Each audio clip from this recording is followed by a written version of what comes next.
The top two teams in the Western Conference collide tonight at T-Mobile Arena as VGK meets the Central Division leading Winnipeg Jets. Can the Golden Knights handle the Jets again for the third time this season? More ahead on this edition of Locked On Golden Knights.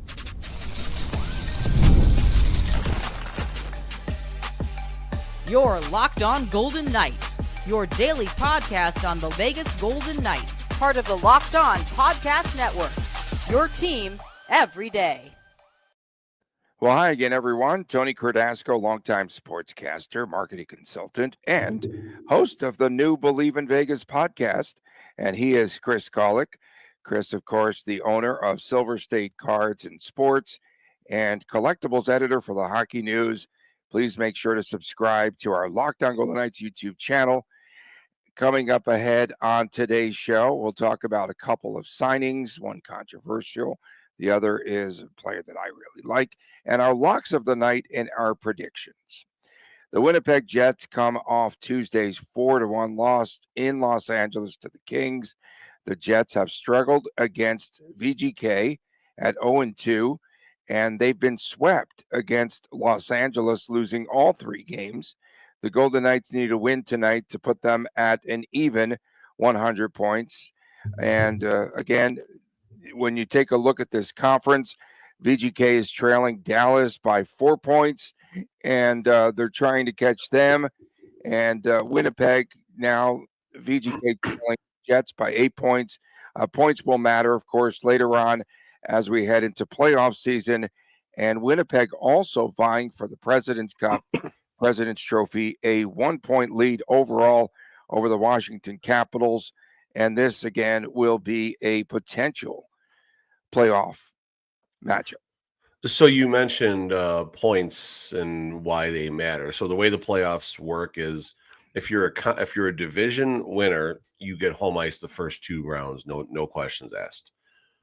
The conference final, all that matters is points. So the Golden Knights, let's just pretend it's Golden Knights and Dallas Stars in the Western Conference final, and the Stars had more points, even though they would not be a division winner. The Stars would have home ice advantage. So that's why the Golden Knights need to continue to bank points. And the division isn't a lock by any means either. 5 points, 8 games left. That could go.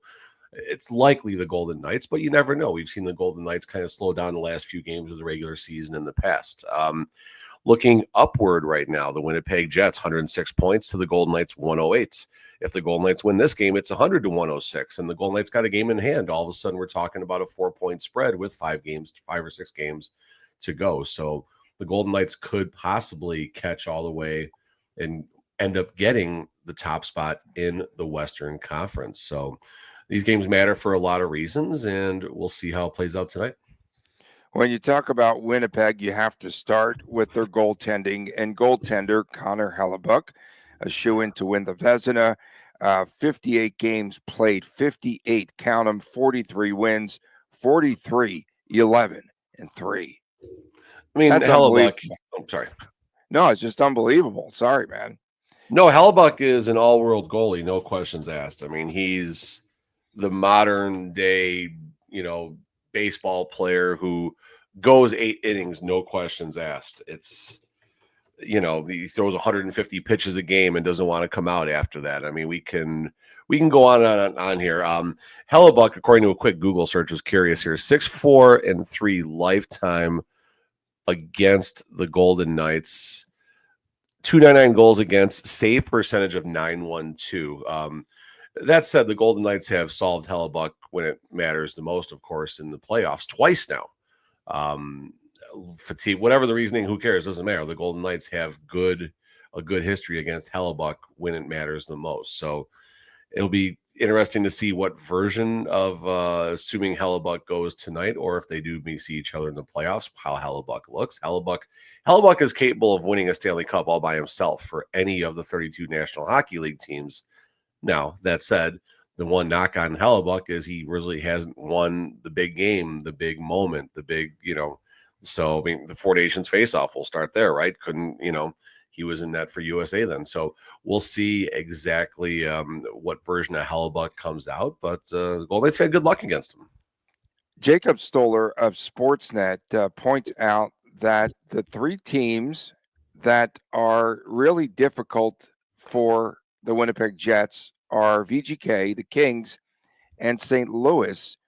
They're all three teams that have beaten the Jets with net front presence and a lot of high danger shots. It would have been a big advantage for VGK if Tomas Hertl were healthy. He was back on the ice yesterday, and he's skating again and probably still a week or so away. Full contact yesterday, and we'll have to see if he can return here in short order, what have you. And this would have been interesting had he been in the lineup because he is the best at providing net run presence. So, who provides getting in front of Hellebuyck tonight and causing a lot of chaos in front of the net? Mark Stone, Ivan Barbashev, Brandon Saad, even Nicholas Waugh can check that box if he needs to. Brett Howden can do that sort of thing. So the Golden Knights have no shortage of net front presence, but they're certainly missing an elite piece to that puzzle in Tomas Hertl and what he's been able to do. And like you said, Hertl is progressing the right way. This is very, very, very good news for BGK right now that Hertl is even back on the ice. I thought, and a lot of people thought, and Elliot Friedman was even kind of in not so many ways leaning towards it's the worst case scenario for Hertl. So good that he's back on the ice. I can't imagine it's much longer than a week at this point. I feel like the Golden Knights have taken their time with injuries a little more this season than in the past. It was the recipe felt like it used to be, or the formula was get back on the ice in a red, and then the first time you're full contact, you're in a game. You're there. You're ready to go. I can't imagine Hertl's going to have that type of quick turnaround. Theodore didn't turn around that quick. William Karlsson didn't turn around that quick. So, I mean, there's really no reason to push it until he's ready. The Golden Knights are going to be in an okay spot in the playoffs no matter what at this point. Of course, being a division champion is important, and doubling back with the possibility of climbing one or two more steps on the ladder to get above Dallas. And I mean, have an eye on Winnipeg. Why not? Put pressure on him. Put pressure on him. Make him play Hellebuyck even more games down the stretch. Yeah. And if you're looking why the teams in the Pacific are getting that advantage, again, it is putting a player in front of the net. And that's a real interesting observation by Jacob Stoller of Sportsnet. Alex Pietrangelo was also on the ice yesterday for VGK. And you're absolutely right when you're talking about the Golden Knights taking their time, because it used to be that way. Okay, they're back, full contact, boom, and they're back in the lineup Pretty much. really fast. Did they learn from the past again? Maybe these nagging injuries, I think, has a lot to do with it because they don't want to rush back a player too soon. The management of Adin Hill, I think, is exactly the reason why. And for comparative purposes, unfortunately, Logan just went down in Washington, upper body injury. Not sure what the details are surrounding that. But losing your A1 goalie in early April is a devastating blow. Now, we don't know the details about Logan. Hopefully it's just something, something small and he's back in a few games or something like that. But comparing to Adin Hill, we've seen Adin Hill wear down in the past. We've also seen him go on these just really great, amazing runs. So it feels like the Golden Knights have done a very good job this year at being as careful as possible with their roster. And there is a good amount of depth there. And watching players like Dorofeev and what Howden has done, even deeper, and Kolesar, he had a great run. That's the depth that this team has certainly needed. And that was one of the biggest questions coming into the season. And just real fast, just some quick notes, I guess, about my perspectives about Winnipeg and such.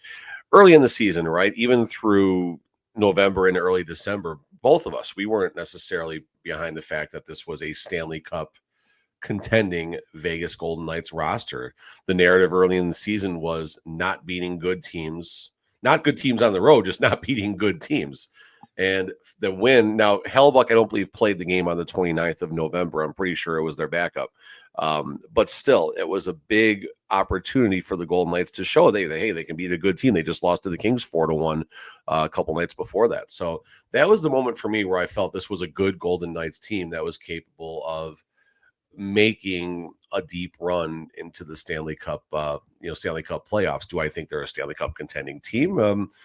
it's going up definitely. I'm going more towards yes than no. But point being is November 29th is when I finally the light bulbs, I won't say light bulb went on, but it's kind of like maybe one of those like flickering light bulbs that eventually comes on. Is the light bulb going to stay on or is it going to blow? That's what we're trying to find out. But that was the moment when I felt that this was a good Golden Knights team that was going to have a good season. And here we are 4.5 months later or so, 4 months later, and we're talking about a team that's going to be at the century mark, possibly by game number 75. VGK won 3-2 on a Barbashev overtime goal in defeating Winnipeg earlier this season, and they also had a 4-3 victory on a pair of Brett Howden of the Brett Howden line goals. And when I noticed again, and just watching against Hellebuyck, VGK shot a lot. I think they scored. I want to say they scored 1 or 2 goals on the short side there. And the one thing that we've noticed about Hellebuyck, and I don't know if you've observed this as well, he is up high there in the blue paint. He's the goaltender that isn't deep into the net. And so I just watched a little bit, some highlights of Hellebuyck last night. And so that's the way I think that VGK and other teams, again, that front presence as well, and going short side. And again, when he comes out, he's up high in the net. He's not back deep like a lot of other goaltenders. And he's a big guy that could cover a lot of space. I just always curious if they tried to work on him being deeper in the net. Starting on the Hellebuyck side, Hellebuyck is that hybrid goalie in which people will be compared to. It's that goalie that goalie coaches will show film to youth players as they're trying to develop them and things like that, because he's number one, he's successful, but he's successful doing it a little bit differently. You mentioned how he attacks the puck and things like that, and how he's up high in the crease.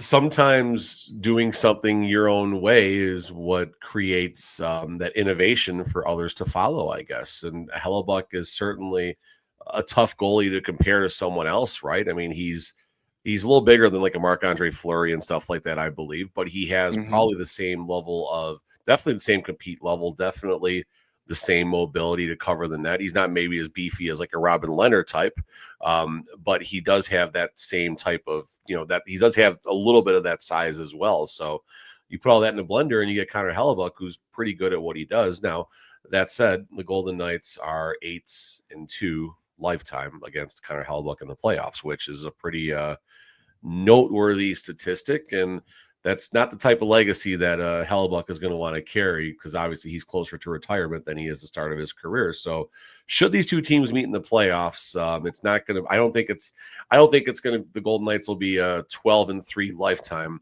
against the Winnipeg Jets should they meet in the playoffs this year. I'm not saying they're going to lose the series, but I don't think it's going to be the reverse sweep like it's been twice now. Okay, Kyle Connor, 90 points, 38 goals, 90 points, 38 goals to lead the Jets. Mark Scheifele is, again, a player that VGK, I think, has some difficulties with, 81 points. Cole Perfetti, Mom Spaghetti, 4 goals in his last 9 games. So you got some defensemen putting up points too. Morrissey, 56 points. Pionk, 37 points. Pionk is hurt. He's a VGK killer. Which one's hurt? Pionk. Oh, Pionk. I had no idea. Okay. I think he's still hurt. Yeah. Okay. Yeah, he has 66 of the 75 games, so that wouldn't surprise me. So, yeah, I mean, it's Mark Stone and I think Mark Scheifele even, or was it Blake Wheeler? It was one of those. It might have been Wheeler when he was on the team, but they threw down once. It wasn't long after Mark Stone joined the Golden Knights. Going way back. Coming up next, we've got a couple of signings, and we'll talk about that. They signed 2 players this week. How long before we see them on the AHL or never NHL or ECHL level? We'll talk about that as we return right here on this edition of Locked On Golden Knights. There is nothing like watching basketball live.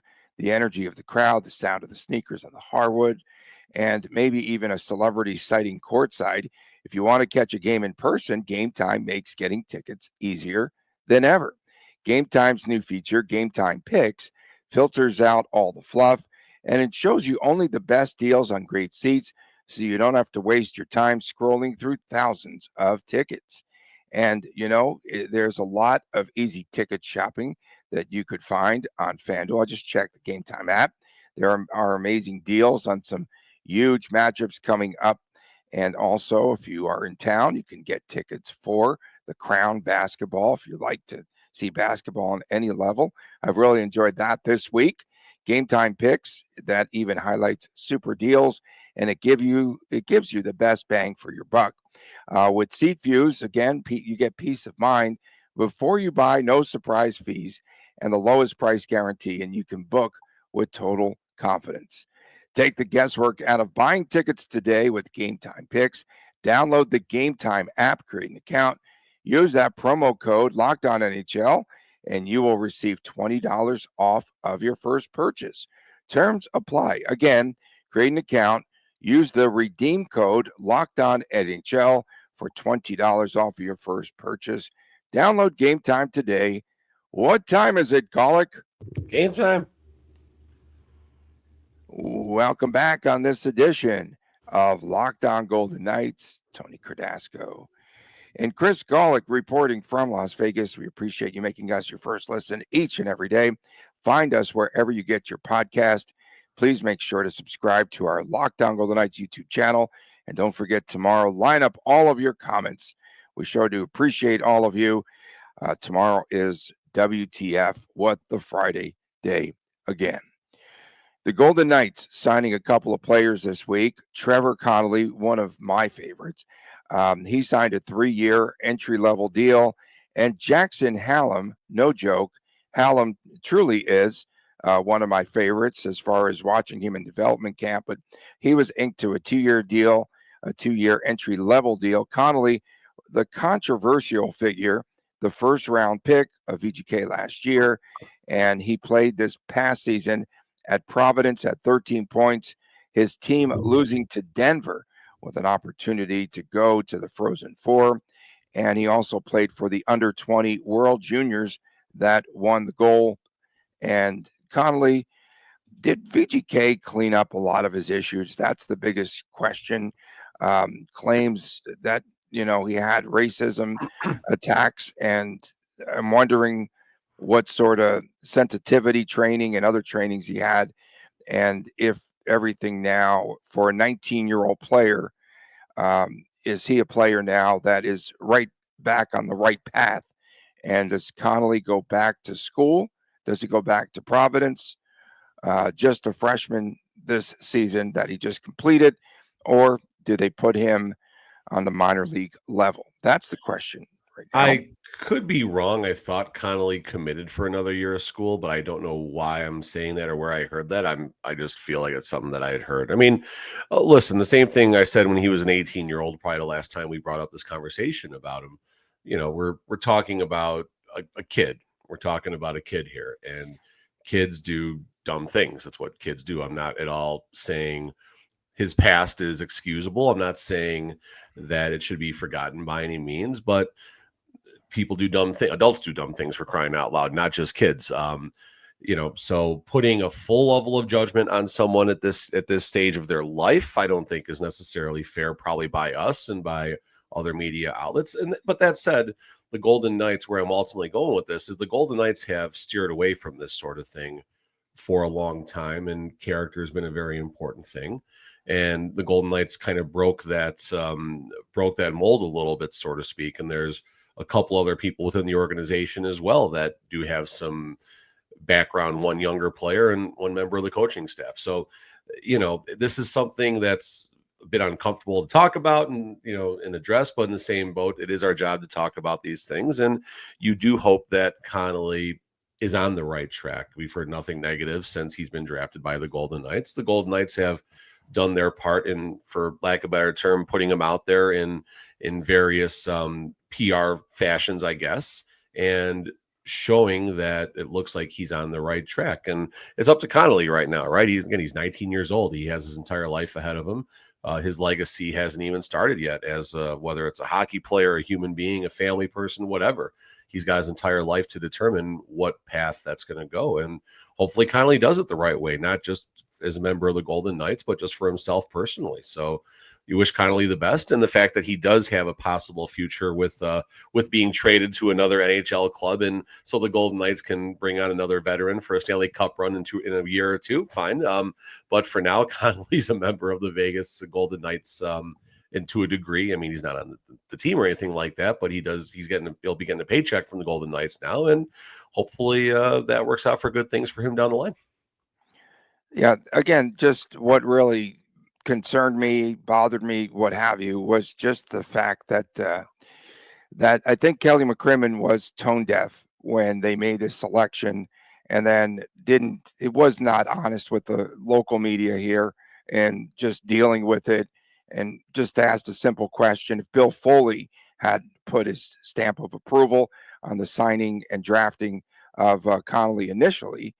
And so to me, that kind of just muddied up the entire situation as well. I mean, yes. On McCrimmon's side, taking the character side out of this, McCrimmon saw a bargain, right? You look at the Peyton Krebs situation when the Golden Knights drafted him a few years prior. Peyton Krebs suffered, I believe it was a freak accident, Achilles injury on the ice.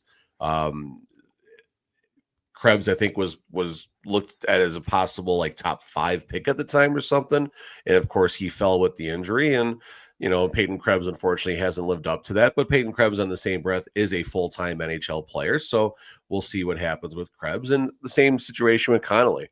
I'm sure he was projected to go significantly higher than 19. He was, yeah.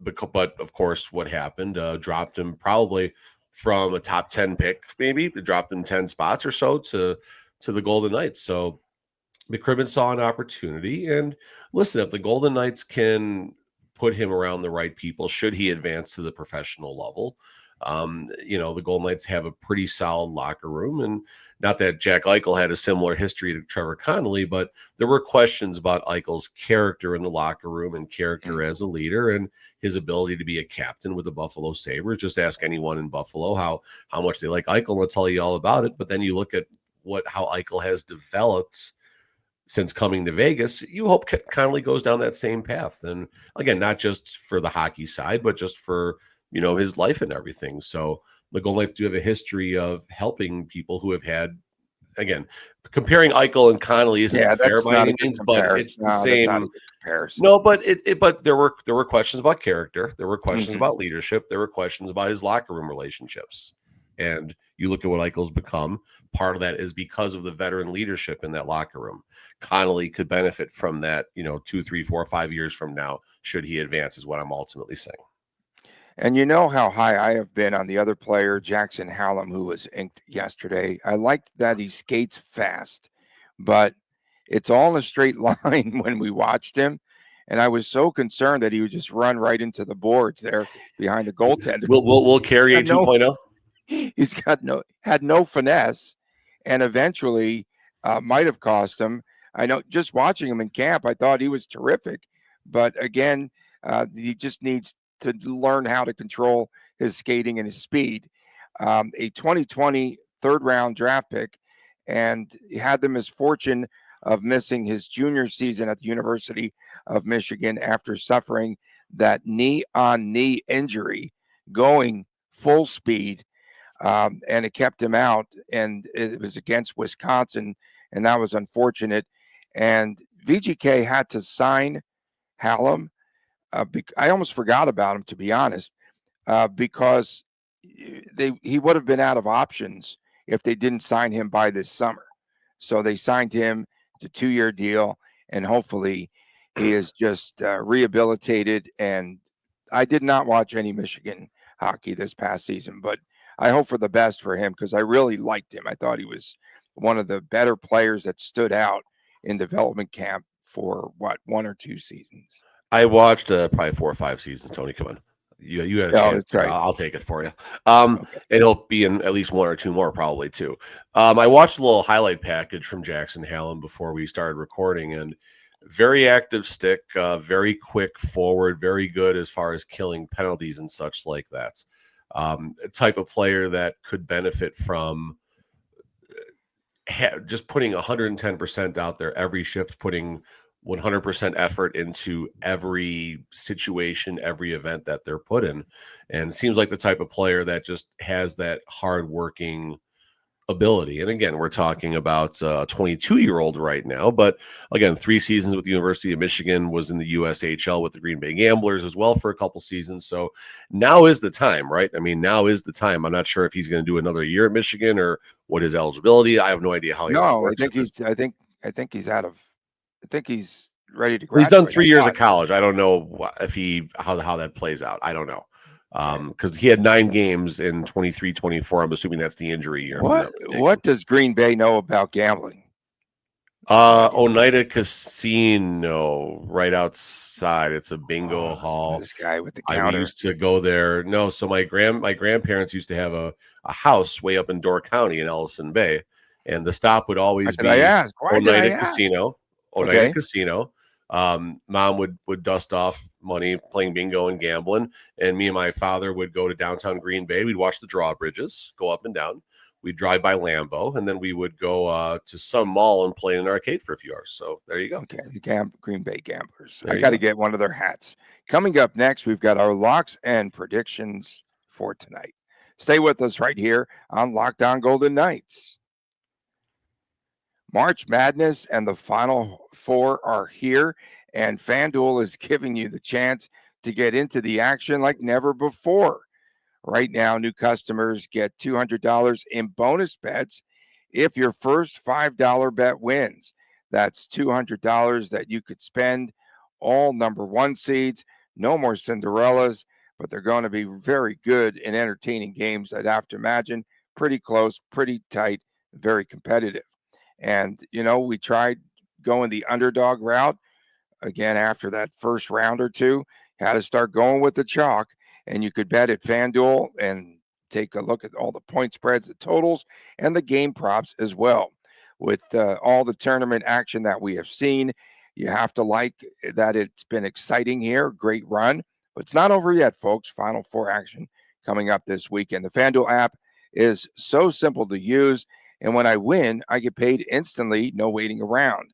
So visit FanDuel.com today and get in on all the college hoops action. Go to FanDuel, America's #1 sportsbook. Back on this edition of Locked On Golden Knights, Tony Cardasco and Chris Golick reporting. Thanks for making us your first listen each and every day. Find us wherever you get your podcasts. Tomorrow, WTF. Saturday, sometimes the Chris Jr. Show. Our locks and predictions. So we saw VGK had its 6-game win streak halted by Edmonton, and then the Jets come in. They were riding a 4-game win streak before losing to Los Angeles. So the big question is, who will have a 1-game winning streak after tonight? And I'm going to go with Winnipeg. Winnipeg 4-2. I just like this spot for the Jets for some reason. And I will go with Mark Stone. We talked about net front presence, and I'll put Mark Stone right there in the middle and let him hack away. And Victor Olofsson would be of the IKEA line.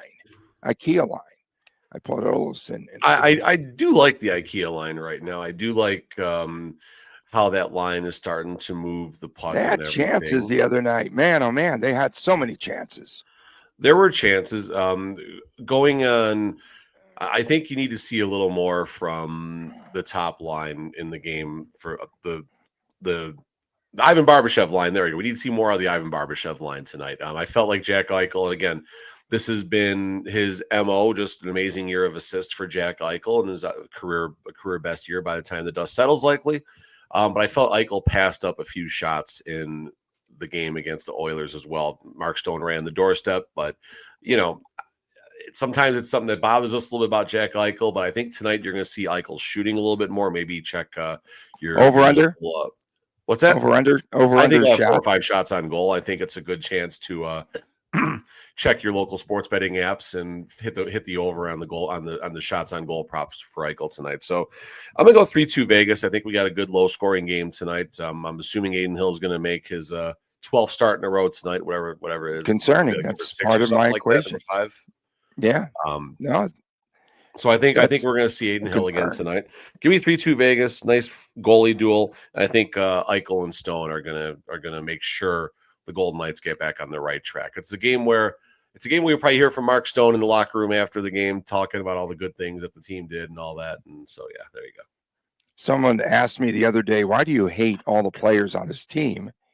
And from day one, correct me if I'm wrong here, I've always said Jack Eichel, I said from the beginning, I said Jack Eichel by far the best skater on the ice, by far, going way back to his debut here with the Golden Knights. I've always So been, you said one good thing about a player and you're using that as your defense. Got it. and that's my defense right there. One. Okay. And I So was a huge, I was a huge 1 to Robert 157,000 from the negative I side. was a Got it. huge Robin Leonard fan, and I'm a big fan of this Connelly guy. Huge fan of Trevor Connelly. We appreciate everyone. You waited 30 Yeah, minutes you're and 33 seconds to get that in. There you go, Tony. All right. We appreciate I don't know why they drafted this guy. Okay. We appreciate everyone tuning in. Thank you so much. Of course, don't forget, tomorrow is WTF Day. What the Friday?